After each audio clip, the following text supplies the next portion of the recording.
दोस्तों, आपने सभी देवी देवताओं का मिलन सुना होगा। जैसे सीता मैया, राम जी, लक्ष्मण जी, हनुमान जी हमेशा साथ रहते हैं, शिव पार्वती हमेशा साथ रहते हैं, गणेश जी, लक्ष्मी जी हमेशा। आपने सभी प्रकार के सभी देवी देवताओं को लगभग एक दूसरे के साथ सुना होगा, देखा होगा या कहीं ना कहीं आपने पढ़ा होगा। लेकिन हनुमान जी और नारद जी का ये किस्सा मैंने ना तो कभी ज़्यादा किसी से सुना था और ना कभी मैंने किसी भी धार्मिक किताबों में नारद जी को और हनुमान जी को साथ में सुना। लेकिन मैं आज आपको एक बड़ा ही मज़ेदार किस्सा सुनाती हूँ, एक कहानी के रूप में, जो कि हनुमान जी का है और नारद जी का, मतलब दोनों की मुलाकात कैसे हुई। तो आइए शुरू करते हैं। एक बार की बात है, हनुमान जी जंगल में टहल रहे थे और नारद जी अपनी वीणा बजा रहे थे। वही वीणा जो नारद जी हमेशा अपने साथ लेकर चलते हैं और उसको बजाते बजाते नारायण नारायण कहते हुए सभी जगह जाते हैं।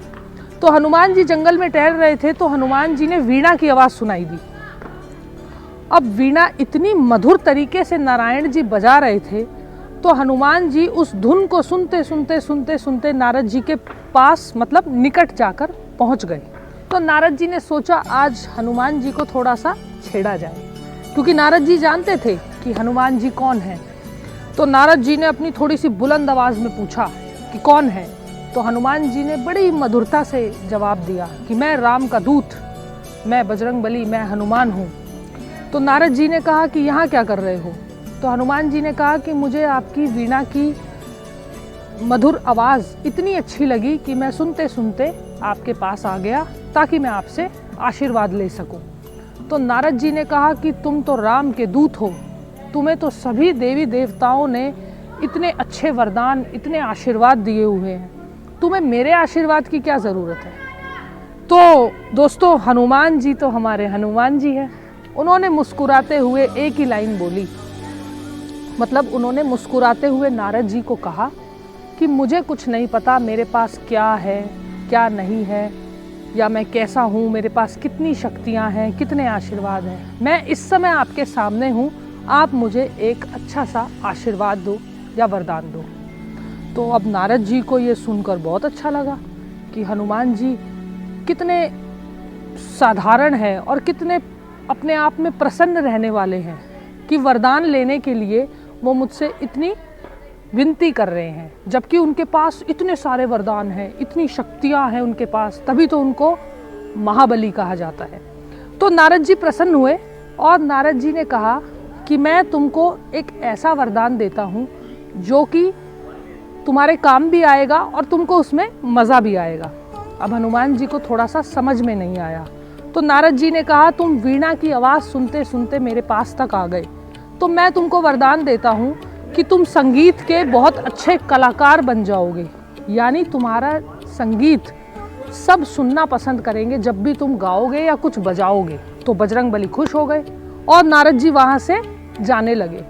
तो जब नारद जी वहाँ से जाने लगे तो हनुमान जी ने कहा कि रुको, आपने ये तो मुझे कह दिया कि मैं तुम्हें वरदान देता हूँ कि तुम संगीत अच्छा गाओगे, लेकिन मुझे कैसे पता चलेगा कि मैं बहुत अच्छा संगीतकार बन गया हूँ। तो नारद जी वहीं पर रुके। उन्होंने जो उनके हाथ में वीणा थी वो एक शिला पे रखी, यानी एक पत्थर पे रखी। तो हनुमान जी ने गाना शुरू किया। नारद जी ने कहा, गाओ, मैं सुनता हूँ और तुम्हें बताता हूँ कि तुम कैसा गा रहे हो। तो जब हनुमान जी ने गाना शुरू किया दोस्तों, तो एक बड़ी ही अजीब सी कुछ चीज़ हुई जो कि नारद जी को भी हैरानी में कर गई। जब हनुमान जी ने गाना शुरू किया तो जो नारद जी की वीणा थी वो पत्थर पर जो रखी थी वो पिघलना शुरू हो गई। अब नारद जी इस बात को देखकर बड़े ही अचंभित हो गए, बड़े घबरा गए कि ये क्या हुआ। तो जो वीणा पत्थर पर रखी थी, जिस शिला पे रखी थी, तो वो पिघलना शुरू हो गई। तो नारद जी को बड़ी बेचैनी हो गई कि ये क्या हो गया, और हनुमान जी तुरंत वहाँ से उठकर अपने केसरी महल में भागने लगे, मतलब जहाँ पर हनुमान जी के पिता केसरी रहते थे वो महल की तरफ भागने लगे। तो नारद जी को कुछ समझ नहीं आया कि ये क्या हुआ। अभी तो हनुमान मुझसे बहुत बड़ी बड़ी बातें कर रहे थे और अचानक से मुझे देखकर मेरी वीणा को पिघलाकर वो भागे क्यों? तो नारद जी भी उनके पीछे पीछे भागने लगे। अब दोनों जाकर जब केसरी महल में पहुंच गए तो वहाँ पर हनुमान जी के पिता भी थे। अब हनुमान जी के पिता ने देखा कि हनुमान तेजी से भाग रहा है और नारद जी उनके पीछे पीछे भाग रहे हैं, पता करना चाहिए आखिर बात क्या है। तो राजा केसरी जी ने नारद जी को और हनुमान जी को दोनों को अपने निकट बुलाया, अपने पास बुलाया और पूछा कि हनुमान, तुम नारद जी को क्यों परेशान कर रहे हो? तो नारद जी ने कहा, आपके पुत्र ने मेरी वीणा का अपमान किया, आप इसको दंड दो। तो राजा केसरी ने हनुमान से पूछा कि पुत्र बताओ मुझे, तुमने ऐसा क्यों किया? तो हनुमान जी तो हमारे हनुमान जी हैं, उन्होंने मुस्कुराते हुए बोला कि पिताजी, मैं नारद जी को अपने महल में लाना चाहता था, क्योंकि आपने कहा था कि अब तक हमारे महल में कोई ऐसा व्यक्ति या कोई ऐसा देवी देवता नहीं आया या किसी भी देवी देवता का पूजन नहीं हुआ जो हमारे महल की 4 दीवारों को शुद्ध कर दे। तो राजा केसरी और नारद जी हनुमान की इस नटखट हरकत पर इतना ज़ोर ज़ोर से हंसने लगे।